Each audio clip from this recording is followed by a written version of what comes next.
This has been my third conversation for this podcast with Bella.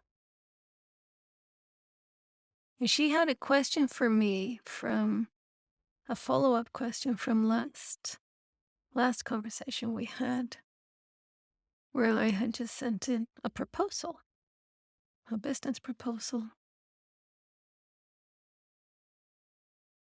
which I'm really, really grateful that she asked me about that, if I'd heard anything, because it made me again land deeply in the importance of context. How context plays such a huge part in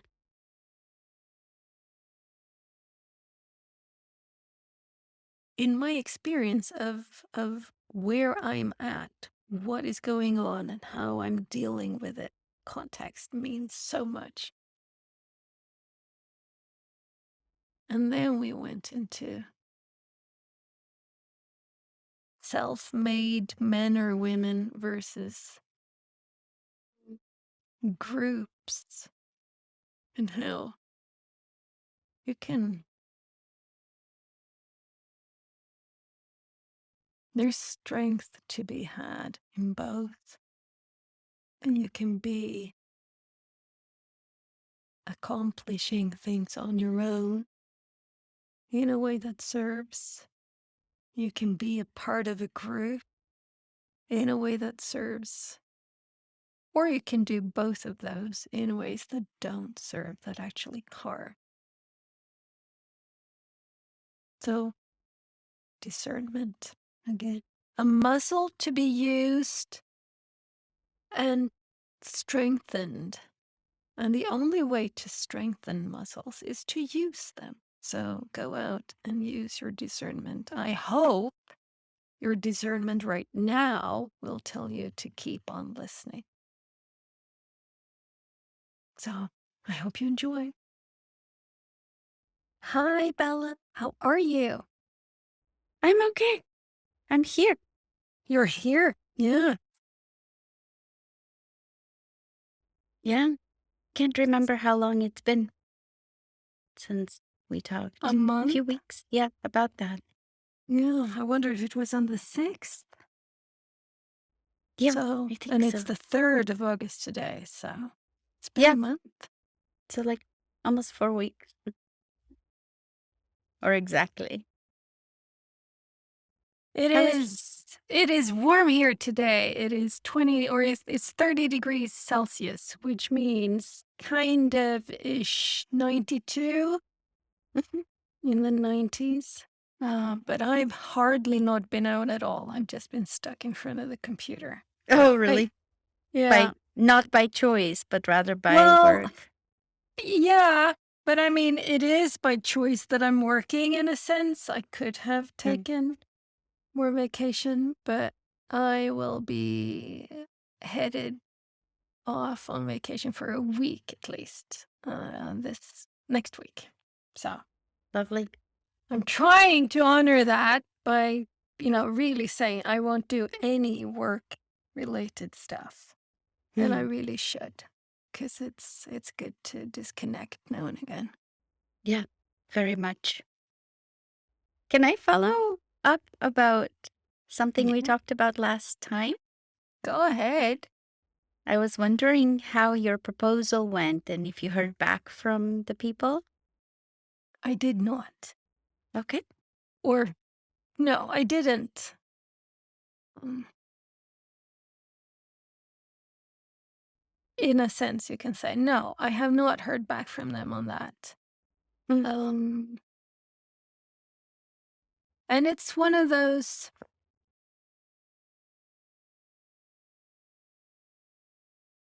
yeah, it's interesting. It's interesting to work with different companies. It's interesting to work with different people, different constellations, and to kind of spot what's going on.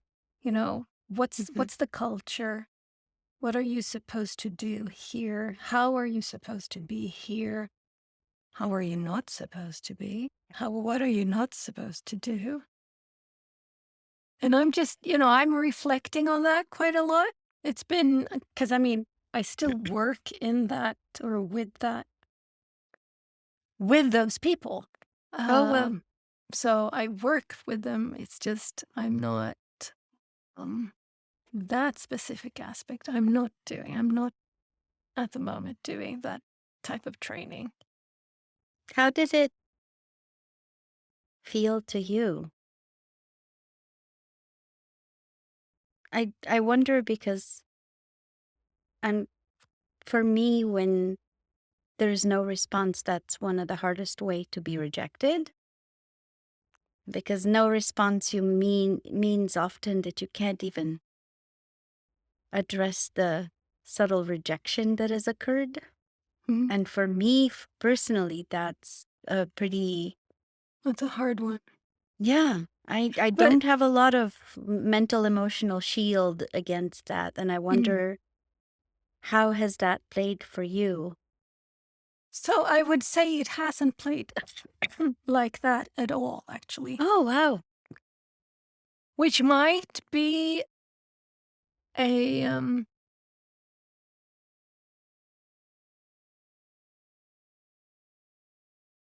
okay, so this is interesting. Had this been 15 years ago, shattered,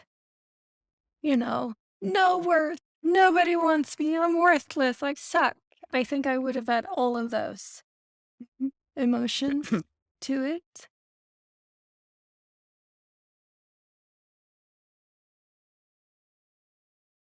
I'm not there at all with this. That's not to say that I can't experience that Of in a course. similar situation even now. Of course I can, yes. But here, no. Mm. And I wonder if it is because I do have insight, so to speak. I mean, I am working with these people anyway, and I know kind of the setup. Ah, So yes. it's rather okay. I'm not so surprised.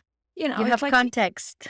I have context. Yes, precisely. I have context that tells me why. Yeah. Um,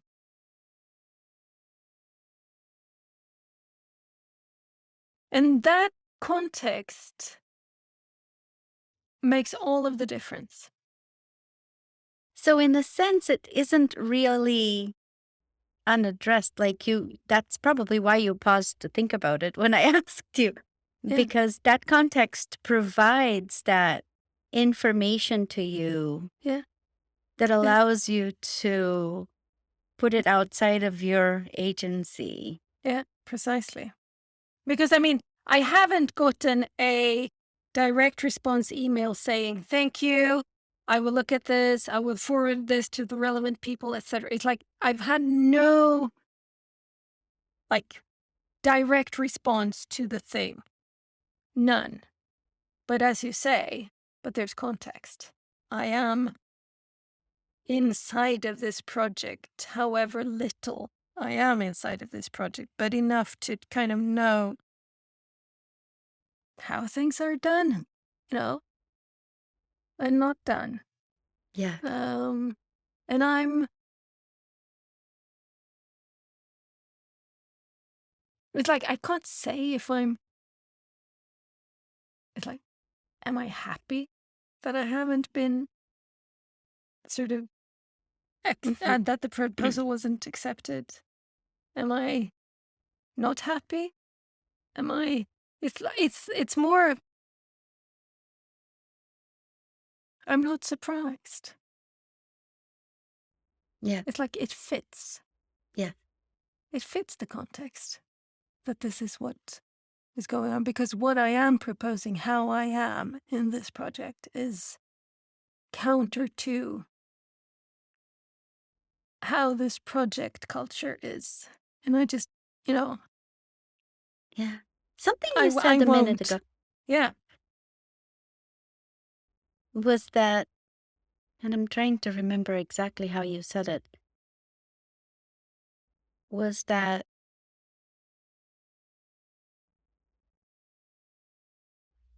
you don't feel shattered by it, but you said it in a way that I understood to imply that um, it's because of that context that you have is why you're not shattered. And it made me wonder because we're going to get rejected, right? That's part of our work as freelancers, as people who contract around. When we outwardly and directly get rejected, how do we not shudder then? Hmm.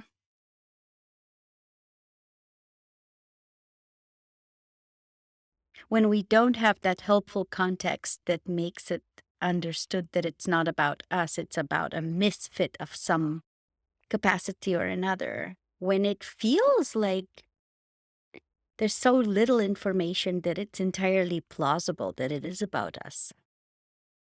Then how do we not chatter? Then where do we draw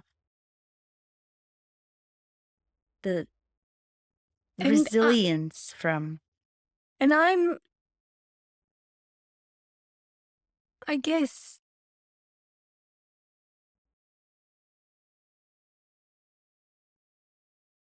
I guess that part of my thinking about this is probably it's quite heavily influenced by something that Steve Chandler, American author and coach, speaks to, which I don't think he's the only one who speaks to, but he speaks to how yes lives in the land of no. So if I am,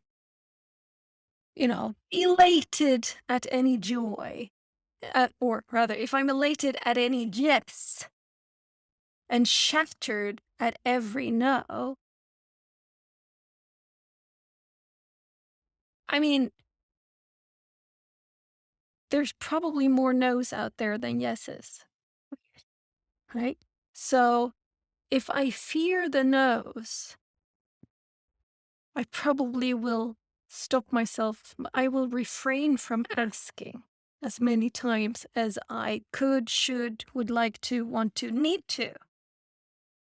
Yeah. So I think I first heard this,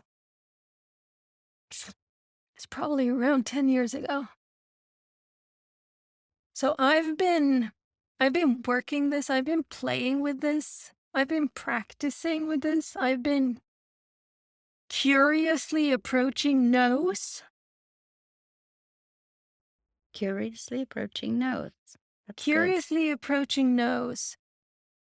In many senses, like you can play with it mentally. You can play with the fact that a no now is a no now. It's not necessarily a no in a year or in 10 years, right?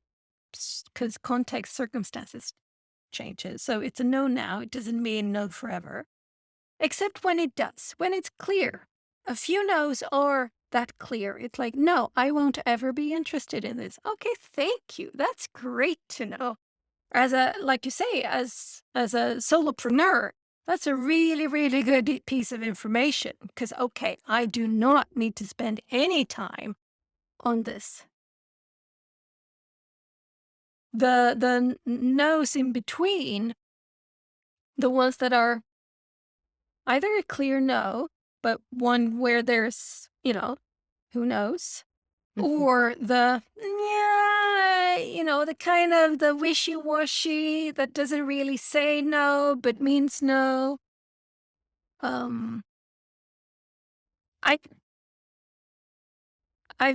one of the ways I've been playing with this is by asking people questions and clearly stating, I welcome any clear response. Give me a yes and I'll be thrilled. Give me a no and I'll be thrilled. So I've been kind of priming myself and my system a little bit. So I don't know if I could get a professional no that would shatter me anymore.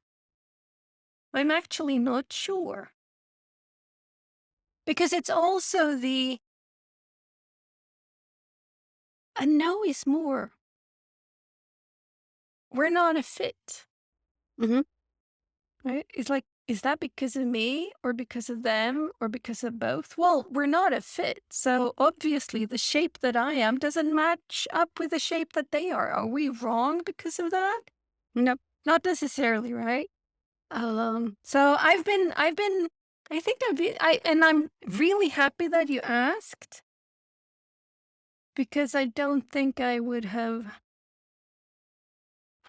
haven't ever really sat down and thought about this in this way.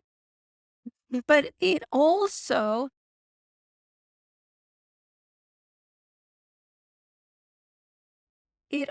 has one bonus aspect to this. It's like a side effect that's a positive side effect, is that when I can have quite a lot of fun in the quotation process. Yeah. Feel that I can be quite playful there in a way. So I don't know if that's also one of the reasons why this no response to this proposal, um, it's like, because I had fun figuring it out. It's like that's like a piece of the puzzle itself. It's like, how do I get this to be something that, is okay, here's a coherent picture. I can offer you this. Do you So the want this whole, picture or not? yeah, the whole journey was actually really useful, Mm, regardless of the outcome. precisely. Precisely. And There's been that's a lot beautiful. of learning. Yeah. Um, Also in the sense of like feeling that I am not, and I felt this already before I sent the quotation. This, I don't need this. There's not I have to get this job. There Because isn't a desperation about it. if that desperation had been there again, Yeah, it would be different. probably easier to be shattered than by the no response. Which also, I mean, again, if it had been in a context where I hadn't had the context, Hmm.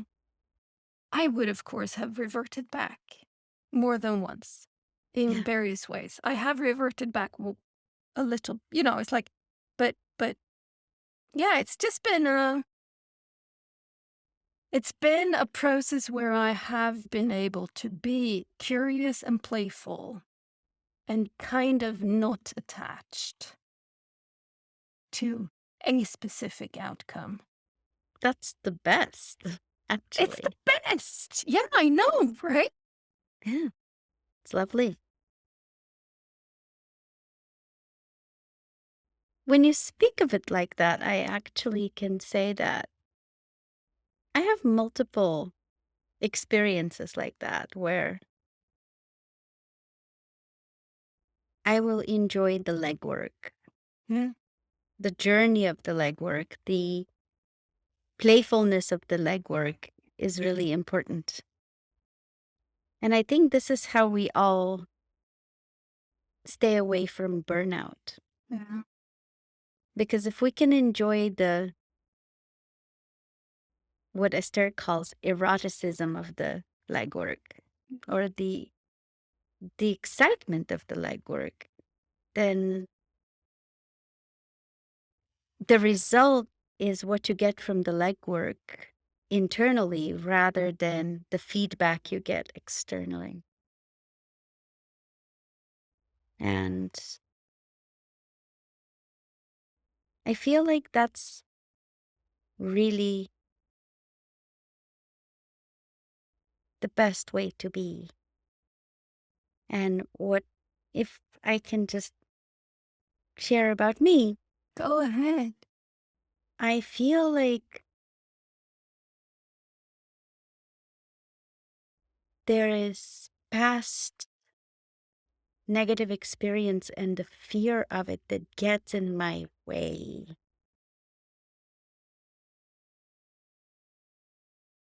And it feels like an extra obstacle that I have to constantly keep clearing. Mm. That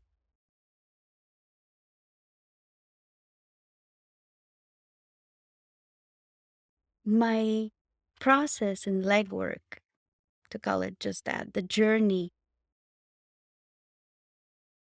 it can render me very vulnerable. And for a long time, I haven't felt safe being vulnerable. And so, anytime I have a moment of vulnerability, after it, I experience really strong fear of Mm. what have I done to myself? Have I opened myself to harm?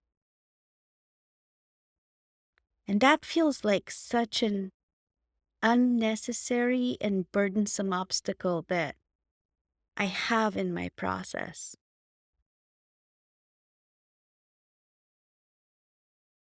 So, do you have that in your process in a way that for you feels this is innate to me? This is always there, has always been there, will always be there? Or no, this is a No, little thing that started to pop in X years ago and has just, I kind wouldn't, of, I would say this is a huge thing that started to pop in X years ago. It isn't innate, but when it did pop in it did so with, with a here it bang, comes. Yeah. yeah. And I find myself having to have a process for mitigating that. Somebody called it the vulnerability hangover, or like the after opening myself, there's just this huge process of, oh my God, what have I done? This genie is out of the bottle. And now, not only is it out of my hands, because that's okay, it doesn't have to stay in my hands, but who is going to take it in their hands and do me harm by it and weaponize it against me?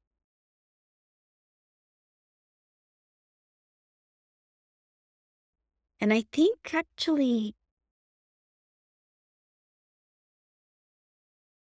more than like rejection, for me, that's like the big obstacle that I'm currently experiencing is how do I not spiral in that um, post vulnerability fear that I experience? Yeah. That's when you don't want to crash and burn. And it feels like it's really easy to crash and burn. You can just. Mm. Yeah, yeah. So, how do you tend to yourself? Oof. um, Talking to friends lately has been helpful. And, when you have a fear of something, somebody called it once exposure therapy. Yeah. Yeah. So the more you do it, the better. Which, yeah, precisely. Which is another way, another entry into the same thing that yes lives in the land of no means. Mm, Right? yeah, You will yeah, get the yeses. You will get that, oh, there wasn't any vulnerability hangover this time because I have done it and I have not crashed and burned over and over again. Um, yep, precisely. So I have put myself in positions where lately where I have shared things about myself that I have always been afraid to share for fear of them being weaponized against me. And they haven't been. Mm. In all three cases that I can think of recently doing it. And what I'm starting to, I hope to get to the point where it hasn't been weaponized against me so often that when it does get weaponized, I can say, okay, that's not because of my vulnerability, it's because of who handled it. But I am not there yet. Well, baby steps. Yeah. Baby steps. It's one way to do I mean, what you're expressing is a way of doing gentle with an edge. For me, it's like, okay, I Yep. am gonna put this out there, but with great discernment, I've chosen the friend, the setting, the moment, my state of consciousness, or, my state of mind in the moment. Here, I will open this vulnerable part of me, right? Actually, I love that you just said that because I recently had to put a very strong boundary towards a person who kept not allowing me to pick my setting in my vulnerability,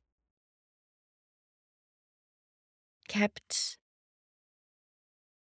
making me vulnerable at times when I wasn't ready Mm. to be vulnerable, by which it made me feel very emotionally unsafe.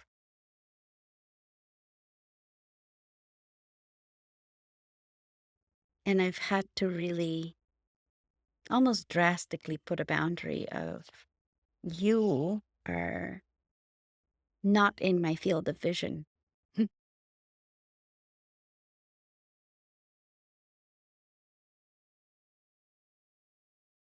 because that's one thing. It's so funny because I think of myself as a person who knows how to like ask for my needs, but that's one need that I haven't allowed myself to ask for is that I be allowed to conjure the setting in which I become vulnerable, that I'm not thrown into a free fall of vulnerability and fear by somebody else's desire, whim, timing, whichever it is.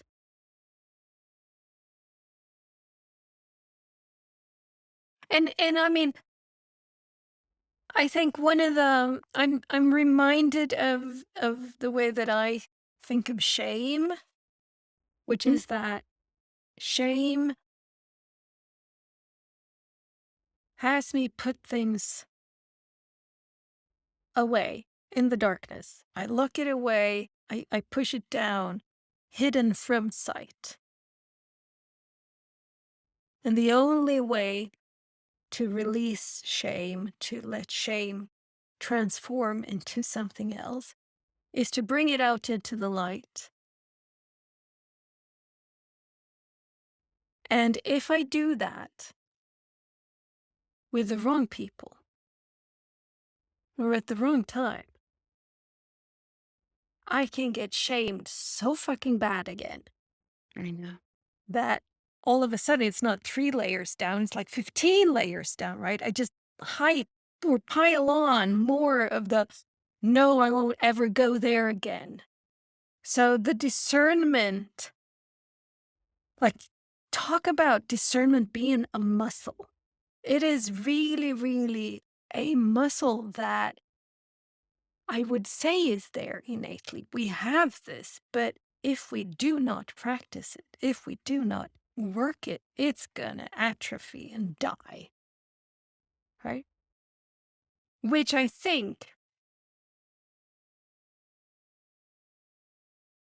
yeah, it causes a lot of harm not to be discerning. And I've been working this quite a lot. Um, in the past 2 years, maybe, discernment has been a word that I've been actively engaging in. And I really enjoy, um, I enjoy the word. I, I like it, right? I think maybe you and we spoke about discernment and judgment, We right? sure did. Yeah. Yeah. So again, if I am discerning, chances are my vulnerability hangover after bringing up something that I'm ashamed of or putting a clear boundary in place in a way that I haven't before or anything. It's like if I'm if I'm working that muscle, chances are also that things will keep on flowing rather than stop, hold, fester, get stagnant. It's like there's a flow to it that the discernment can tell me. And for me, not telling everybody, but rather say, okay, this thing I will share with a few select people. Period. Not everybody needs to know everything about me. And I sure don't need to know everything about everybody else. It's like it's not a bad thing. I actually think that, yeah, I agree. I just think that I'm talking about a slightly different, like, nuance of it, where I have always known that I need to have that discernment of when, how, whom, why. But there's a piece of discernment that I have been missing, Mm. and it goes to a cultural thing. Like, I live in the US, but I Mhm. come from a different culture. Mm. The US culture is very me centric. I pull myself up by my bootstraps. I help myself. I am self, self, self, self, self. Yeah. And I think there is an incredibly positive aspect of not having a learned helplessness in that culture of, let me first see what I can do for me. But it also comes with the other flip side of the self goes before the group. And I come from quite the opposite, where the group goes before the self, where you take one for the team, Mm. where you put your personal needs second to the bigger picture of a group, however big or small that group may be. And sometimes that means that you're not so self centered and selfish, and you realize that you are a part of a bigger picture. And sometimes, just like with the other way, sometimes it means that you lose yourself. Right? And what I'm finding out just in the last couple of weeks is that I haven't made a clear discernment yet of when taking one for the team means I lose myself, and when putting myself first means that I'm sort of like doing one for me at the expense of the bigger team. Because it's such a fine dance between those Mm. two things. And I know a lot of people who like just sort of go black and white. You either just take one for the team and lose yourself, or you always put yourself first and sod the team. you know? And I feel like that has been actually my challenge in discerning because for a long time, I have operated from a place of we are a team and each one of us is a part of a team. And so, yes, I will make some personal sacrifices for the team, but that hasn't been equal in all members of that team. And I have not been able to flip that and say, okay, if we're not equal members of that team, then I have to switch over to the other side a little bit and say, okay, if you're protecting yourself, I have to do the same, which has come to a lot of painful experiences for me where I was trying to be a part of a team that actually didn't exist.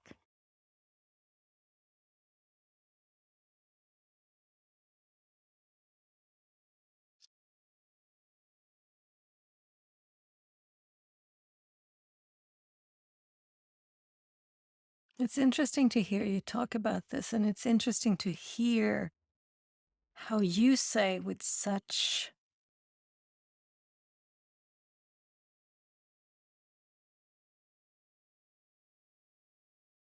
the Swedish word would be självklarhet, like it's obvious to you, obvious in the best of ways that you have a strong discerning muscle, that you know that this is an important aspect of being human, to choose the when, the what, the how, etc.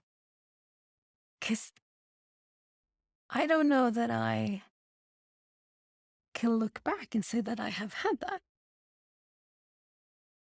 Well, I have it now because not having it has been harmful. So it's So born how out of a long little has you bit of had it then? 2 minutes. I don't know. 2 minutes. Okay, then maybe we're more alike.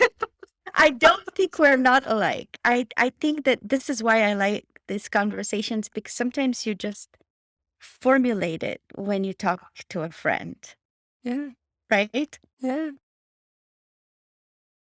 But I have been really contemplating, and part of like I've started therapy, and part of it has been exactly this duality of like, are you a part of the team and then you take one for the team? Or are you the individual who is always drawing upon themselves and the internal resources to pull yourself up by your bootstraps? And I can't say that I have had a very good discernment because I have obviously worked in one of the modalities while the people around me were not working in the same modality as me. And I think that the only reason why I have any kind of clarity about it is through all the pain I'm experiencing as a result of that disconnect of modalities.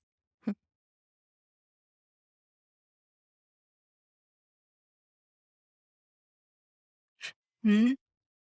Can I share what I've been doing this weekend Please. without sharing specifics, because that I won't do, but I've been to a twilight retreat for 3 full days with 16 women participating, 2 retreat leaders and 2 assistants, holding space and setting everything up. And it's like beyond description. We have truly been in the twilight, in the shadowland, in that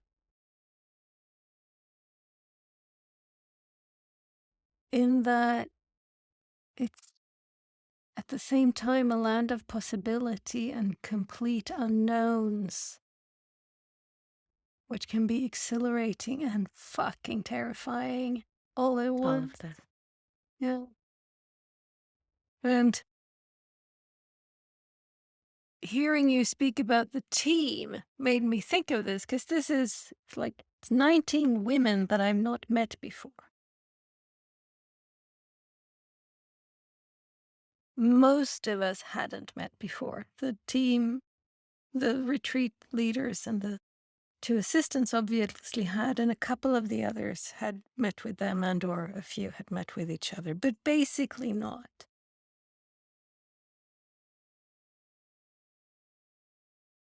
And wow, the sense of team, the sense of communion, companionship, togetherness that can arise just in 3 days is just astonishing. So empowering too, isn't it? It's incredibly empowering. And one of the things that I was thinking about is how it was it was one of those teams where, everybody enters kind of at their own coordinate. XYZ, in space, you're in this moment right now. And people were like everybody is in a different place, right? Everybody has a different background and experience, and everybody, different ages and different, um, like stages in life. And are you busy working? Are you at school? Are you burnt out? Are you on sick leave? It's like all of that. And how exquisite it is to let that just be. It just is. It's not something that there's no need to kind of order us who's the youngest, who's the oldest, and where is everybody in between? Or it's like none of that kind of the sorting, none of that, but just, okay, here I am. And I am a human. I am a woman. And that is something that we all share. And so hearing others share throughout the days where there were a lot of ceremony, which I so enjoyed, I realized I have lived a life devoid of ceremony to a large extent, and like a really ceremonially impoverished life. Or ritual, maybe. And both, in a sense. It's like really not a lot of it, but here, beauty and the life force in these ceremonies makes me look at why part of the ceremonies I sing in a church choir. So when we sing, it's a service, usually, and how I've never felt anywhere near the life force in those ceremonies as to what I experienced this weekend. So there's something there. But I think, feeling all of us just come together yeah, and be so supportive, so that the sense of the team was just like, wow, you are there in space, like that's your little coordinate. And wow, we can see you, we can honor you, we can cheer you on, we can hug you and hold you and wipe your tears and kick you in the ass, depending on what it is that you need right now. And yeah. everybody gets to do that. And how that aspect of a team is just so fantastic. Because listening And to the so others just precarious enriches me. Yes. because one person could have just turned it all Yeah. around. And it was none of that. It was beautifully I would say I held. experienced something similar about a week ago, maybe. Yeah, because I went to a friend's bachelorette party Mhm. up in the mountains. And it was 7 women. And deep in the night, after a few drinks, we all went deep and vulnerable. And there was that same sense of we could hug you, we could kick your butt, we could give you feedback, or we could put a dressing on your emotional wound. Yeah. And it's really powerful. And sometimes that me culture is like the biggest poison to something like that. Exactly.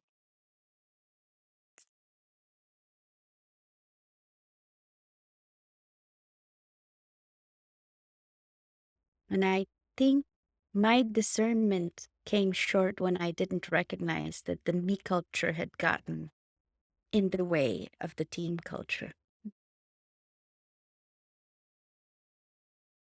And I continued to try to work within a team that had a me component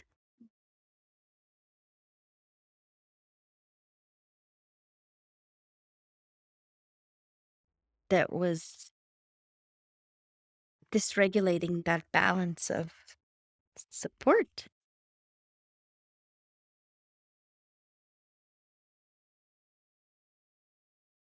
Yeah, and I mean, sometimes it is so hard to discover that, to discern that. Mhm. Sometimes the only way to discern it is to experience a team setting where that is not a part, and you all of a sudden go, hey, wait,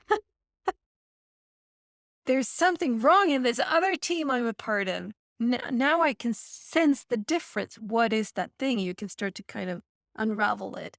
Or having somebody, like a therapist, help you kind of, I don't know, I guess it's a zooming out of sorts of like, okay, I'm distancing myself a little bit so that I can see what are the Mm, components, how are they interacting with each other, how are they not interacting with each other. right. Um,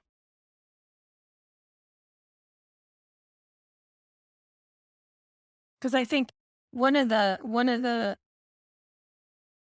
strongly felt experiences of a weekend, such as the one that I've just been on, is this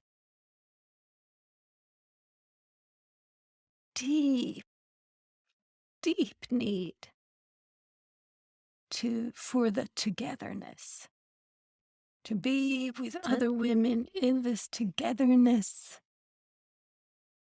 spirit of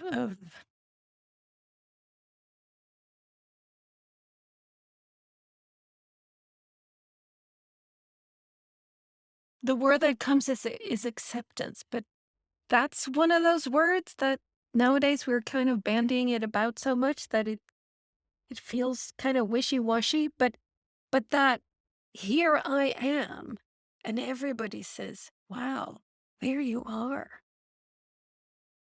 And just to be in that, to let me be in that with everything that I am and everything that I'm not. mhm, Being all of those. welcomed as, okay, this is, I am, as I am. I kind of want to believe that that's possible in both groups of women on a retreat and partners Yeah. and colleagues on a And work team family. and family. I'd like to believe that that isn't limited to just the group of women in retreat, although it's beautiful there. But it begs the question, why is it so hard to find? And I mean, this is where I actually, for the past 10 years,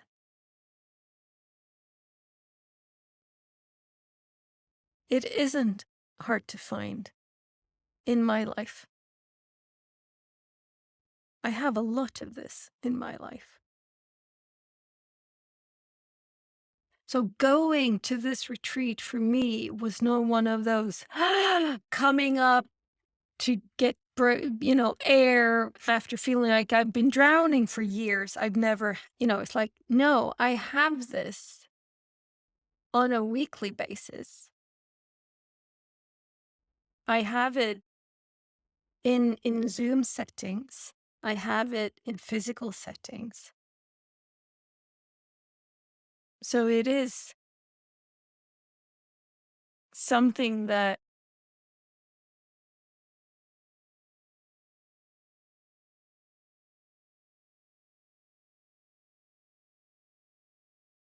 it's available. It's there. You can You can have it, you can make it, you can create it, you can invite it, you can birth it. It is possible. It is. I just think that it's really good for me to hear that because after having a lot of experience where I have tried to birth it and it has gone wrong, Mm. I approach it with more fear than I'd like to approach it with. Yeah, This is why the vulnerability hangover, yeah, because I recognize on one level, unless I keep approaching it, it's never going to appear. nope, And I have to be brave in spite of the fear of it being weaponized against me to do it again and again and again. And at the same time, after the bravery I exhibit, the aftermath is excruciating for me at this point.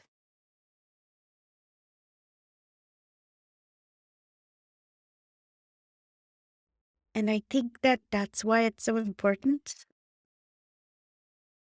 to gather a volume of positive experience, a bulk of positive yeah. experience that can override the negative that I've had.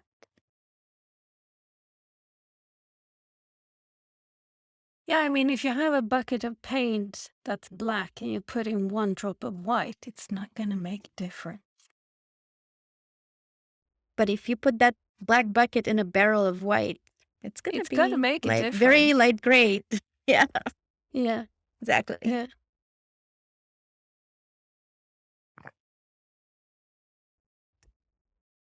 And the, like,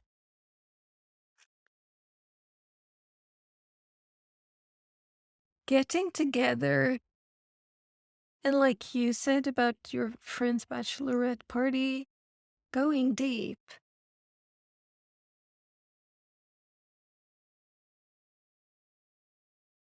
Oh, there is something so nourishing in it because it is truly like a part of the life death life cycle that Clarissa Pinkola Estes speaks about in her Women Who Run with the Wolves book. Who does? Clarissa Pinkola Estes, Women Okay. Who Run with the Wolves. Definitely a book for you. Definitely a book for you, I think. So the life death life cycle of everything. Nothing, nothing is alive that isn't alive because something has died. Hmm. Everything is a part of this cycle. A leaf falls to the ground and turns into soil by the worms, and then it turns into a carrot that I then eat so that it's like Yeah. round and round it goes. And that the sharing, the sharings that can take place, it's like when I hear other people sharing their deeply held beliefs, needs, wishes, wants, fears, desires, Shame. shames, experiences, all of that. I am helped because I don't then have to go through the entire catalog of everything within me, because I have a couple that are top of mind for me, but then somebody else shares something that's deeper down for me. But by them sharing it, it gets up into the light and maybe, yes, precisely, it can, oh, poof. Yeah, then I don't have to kind of carry the burden of it, carry the weight of it that way. So just people sharing. There's a book I read lately, and it's by this American journalist who wrote for many years about food Michael and about the Pollan? foods. Yep, Michael Pollan.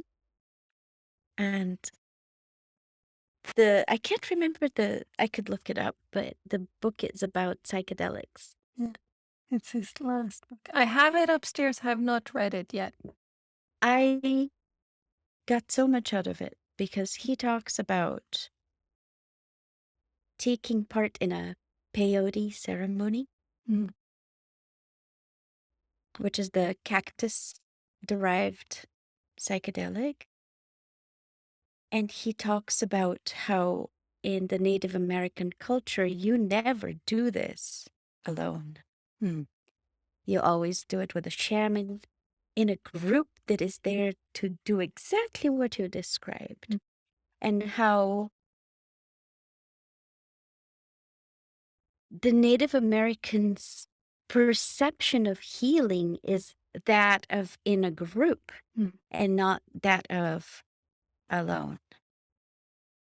And that's why they are so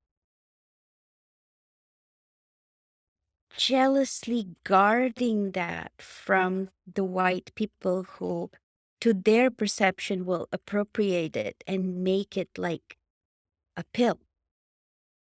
But the pill itself is just only a very small part of the much bigger entity that this healing ceremony is.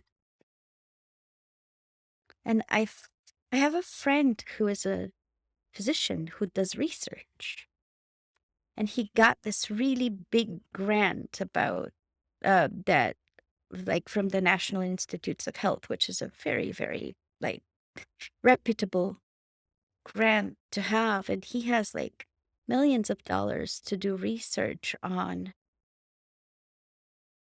like how to prevent Native Americans from the opioid addiction that is really rampant in those communities.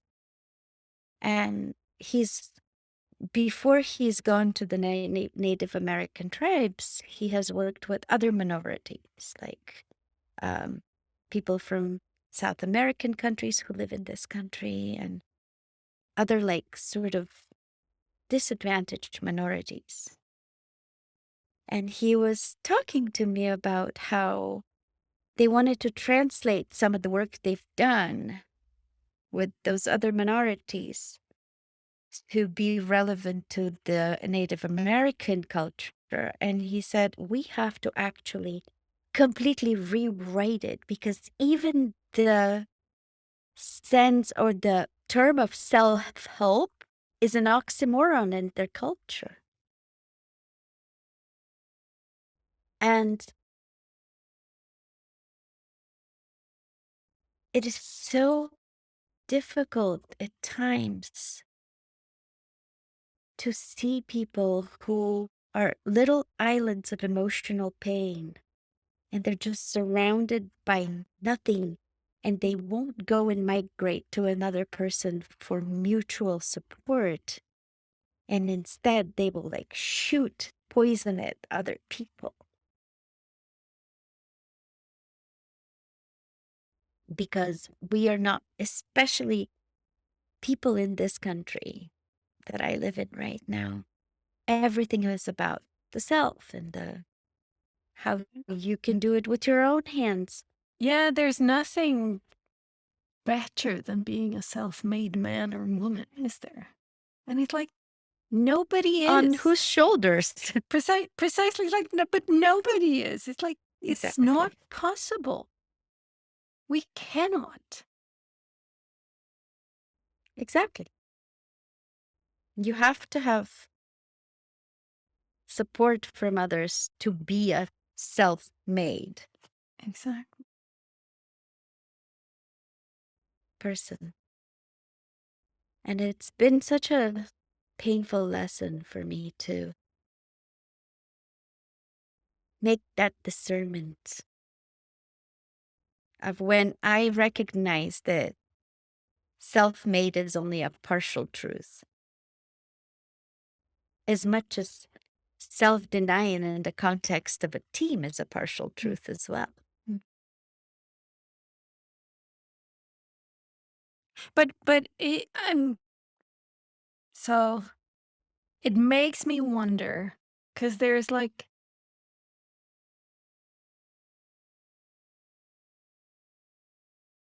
if you look at the self-help industry, right? There is so much you are to practice self-love, and it is self-help, and it's like you say, it's like self-respect, self. You can tack any word onto it, and we can kind of have it. And I think it is what you're pointing to. It turns into an impossible task because we become in and through the eyes of others. I become because of you. You become because of me. Precisely. We are not singular entities that exist in a vacuum without any dependencies and connections and link. There's a Swedish pod called Hur kan vi? How can we? And then Navid Modiri, who hosts it, invites other people, or and quite often, like, he's talked to Nazis and racists, and so it can be quite contentious of sort. But it's like, how can we talk about X, Y, Z? He had a woman once. I don't remember what she was, but she spoke about dependency. She says that's one of the biggest lies of all in the society we have.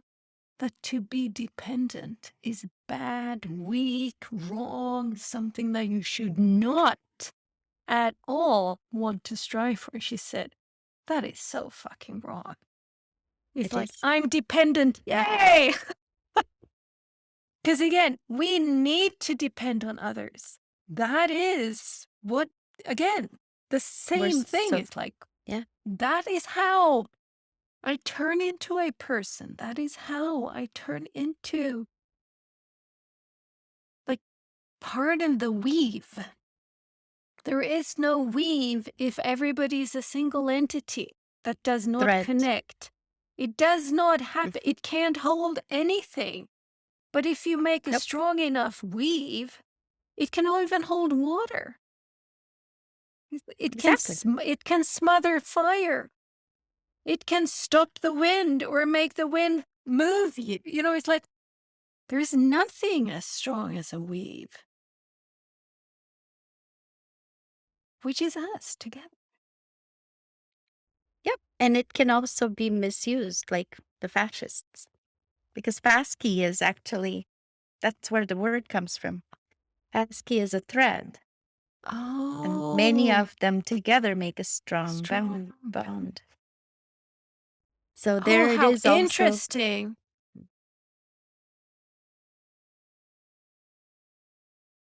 So it has to be really, it's easy to also misuse.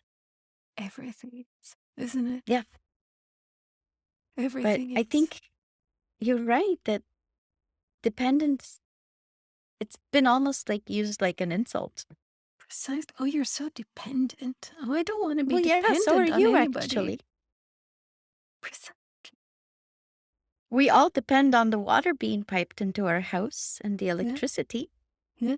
And the air being breathable. Yeah.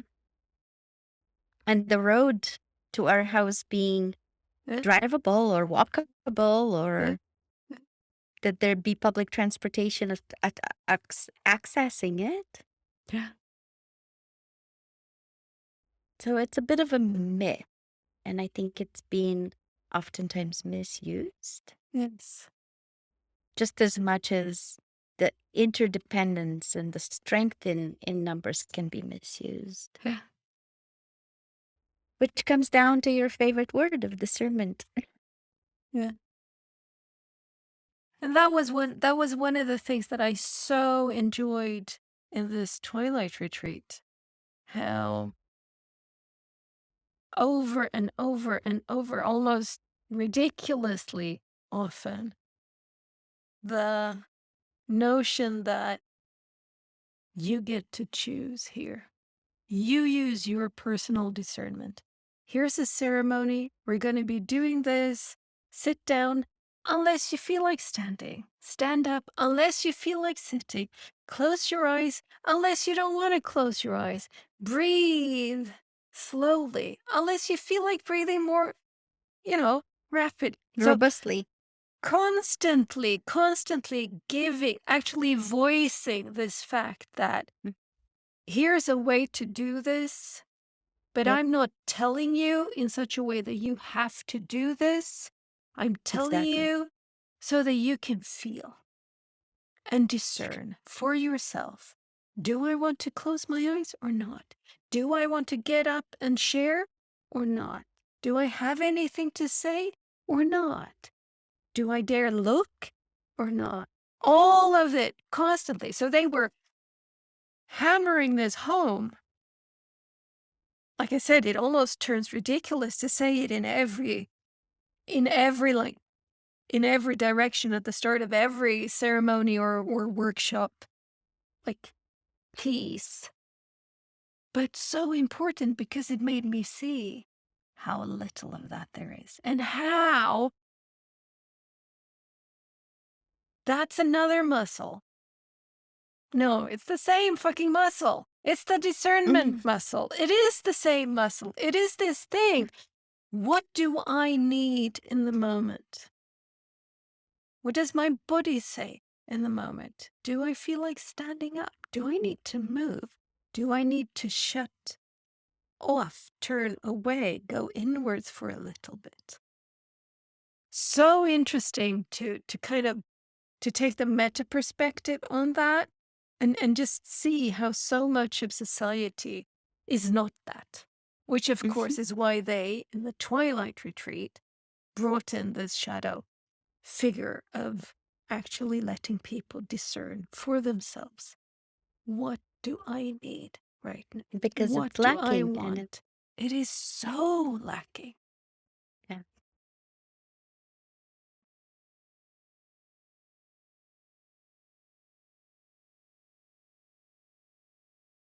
Oof. Yeah. I have found that oftentimes I have taught myself to not be in touch with my visceral body feel. You and about at least 4 billion others, I'm Yeah. guessing. I'm one of them. Oh, yeah. And what a task to undertake it is to learn to respond sooner and sooner to that visceral body feel. Because I have been cultured and then further cultured myself to have that as one of the things, like you say, that we push down and bury under other things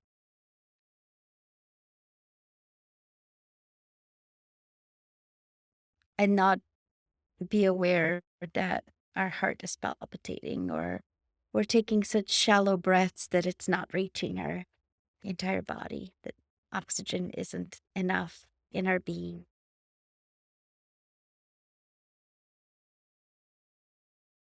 Yeah, and Yeah. it's So been helped. I've been for the past 2 weeks, 10 days maybe before the retreat. I have been writing my response every morning to 2 questions that I've gotten from, I think, the 4th chapter of Women Who Run with the Wolves, which is the first one is, "What do I want?" And the second one is, "What does my deeper self desire?" mhm. I wonder why those have to be separate. And I don't Why think they do have to be separate in as such, but it is like precisely? peeling an onion of sense. It's like, because I can sometimes I respond to the first one in a very shallow Hmm? way, Surface. surface level, and the second question just brings me down.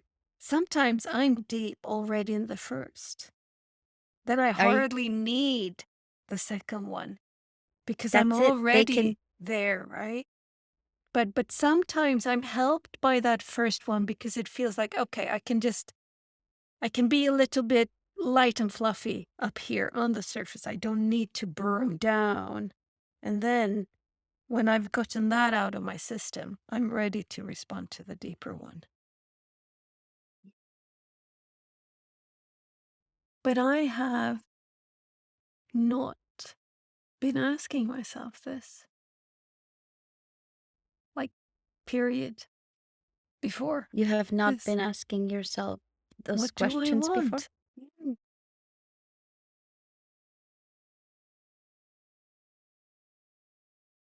And I think to kind of connected to your aspect, I think that has been part of way of my way of being cultured into the teams that have been a part of.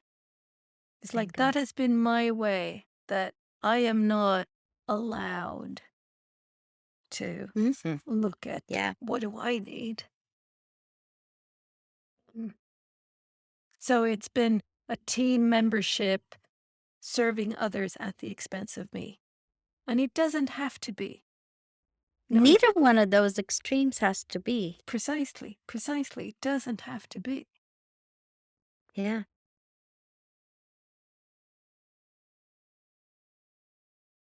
This is great because I feel like we can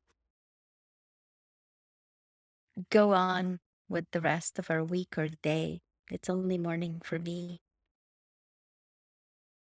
Being more focused on that balance between the team at my expense and me at the team's expense, and not allow either one of those to permeate.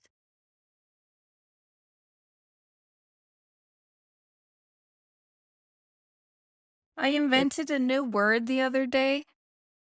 I wrote something in a Twitter DM and I wrote, "Ever the pessimist?" the past. And then I didn't look at it, and then I got back, "Oh, love the word invention." And I was like, "What word invention?" And I read, "Oh, ever the pessimist." So it's like possibility and optimist. Pessimist. Yes. Um, and that's what it feels like. That's what, like you say, yeah, you can go about. It doesn't have to be that or that. There is a whole field in between. The So yes is in the no. the yes isn't. Yeah, it's like there's there's so much to discover.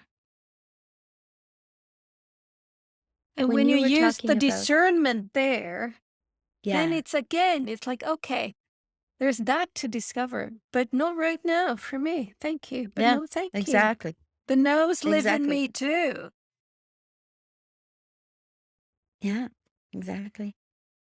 When you were talking about the retreat and how each one of you was in your own spot in this constellation,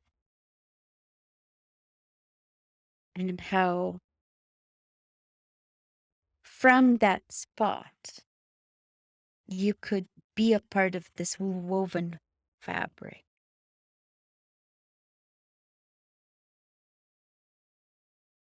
I lost my train of thought. Give me a second. Mm. Yes, that we are accepted exactly as we are and exactly as we are not.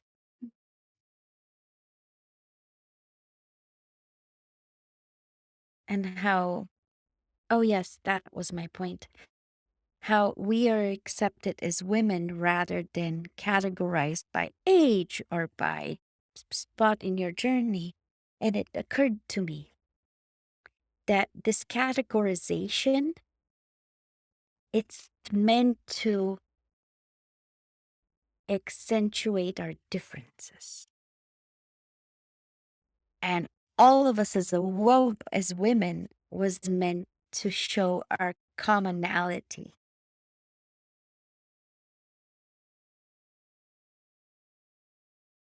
And I wonder, how much do we need to accentuate our differences? Why does it have to be a part of my sense of self to be different from you? Why does that even have to be an element in my sense of self, is to somehow distinguish myself from another human? Can't I be self even if I am nearly identical to another human?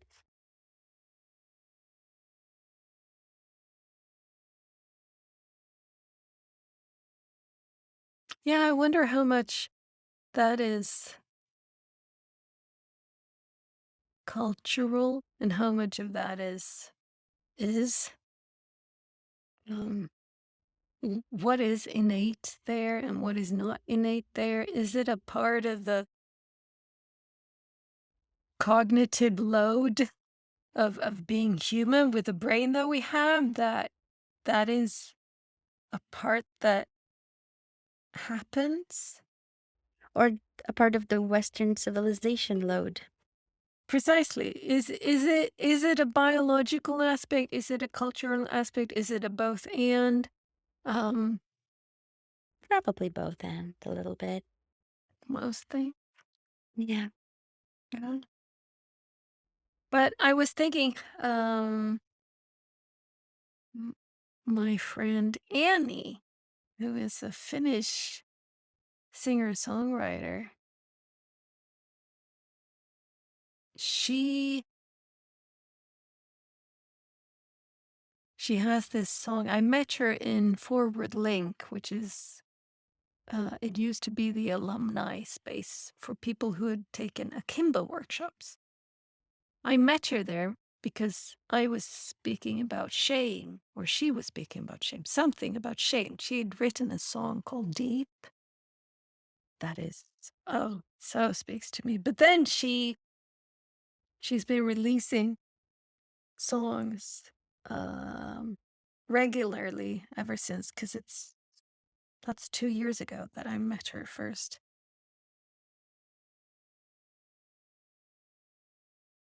She has a song that's called Every Woman, that where the lyric is I'm every woman. I'm every woman.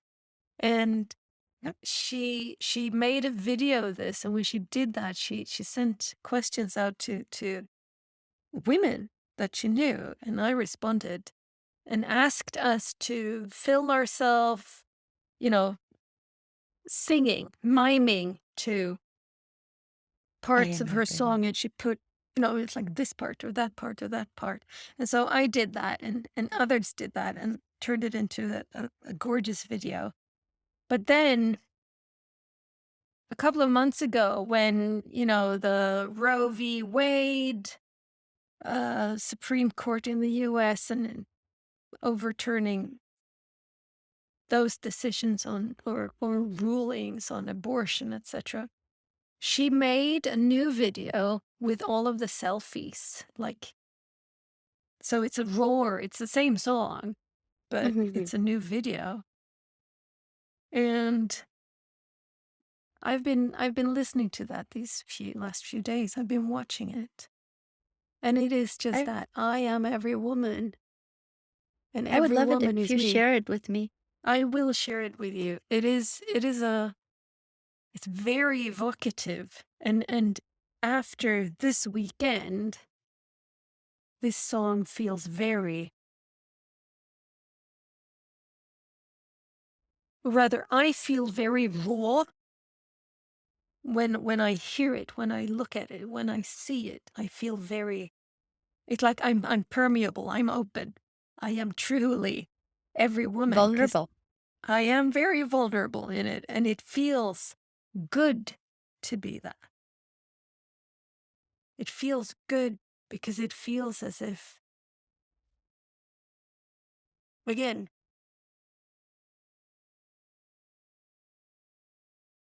the weave of my life, it's like it's gotten stronger because there's 19 new threads coming into Yes. weaving The f in the weave that is like, this is my part of the plot, kind of, right? It's like, so Yeah, that's true.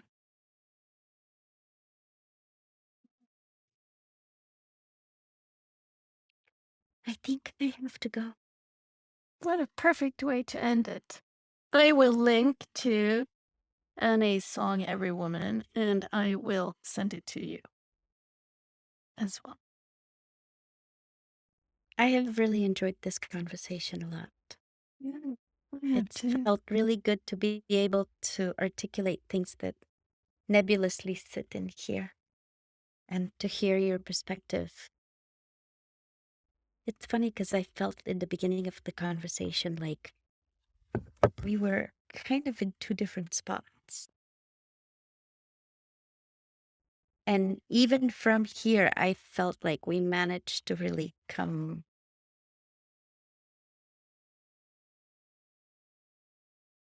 to this mutual space. And that was very nourishing to me.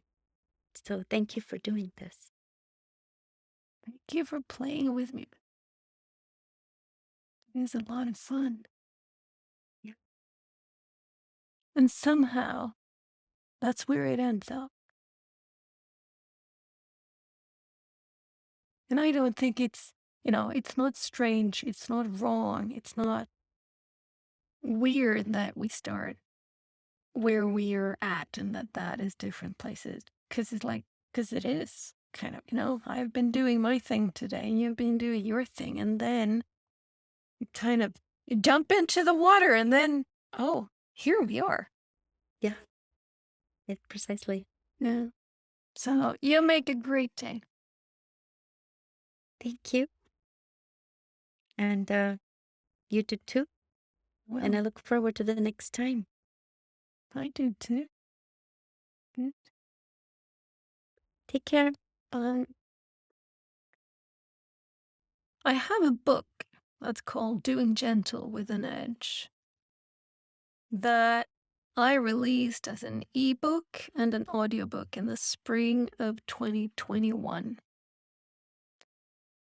And I thought that I would be holding a book launch for it because it's a big thing. For me, it is a big thing to have a book out there.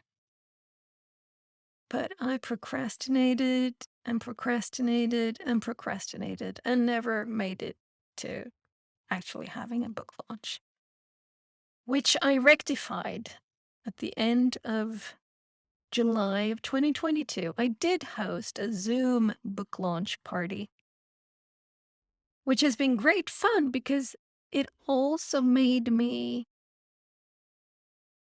mm, share the fact that there is a book out there called Doing Gentle with an Edge. And it's a good book. I say so, which maybe you think, well, she has to say that because she wrote it.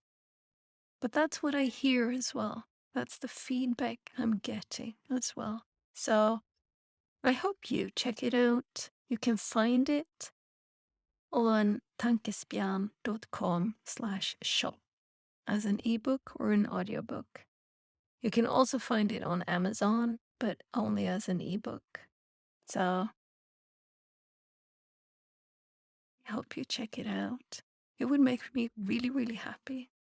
And if you do, and if you read it or listen to it, and you want to tell me what you think, what you felt, what you've experienced when reading it, what awakens in you, please let me know. I'd love to hear from you.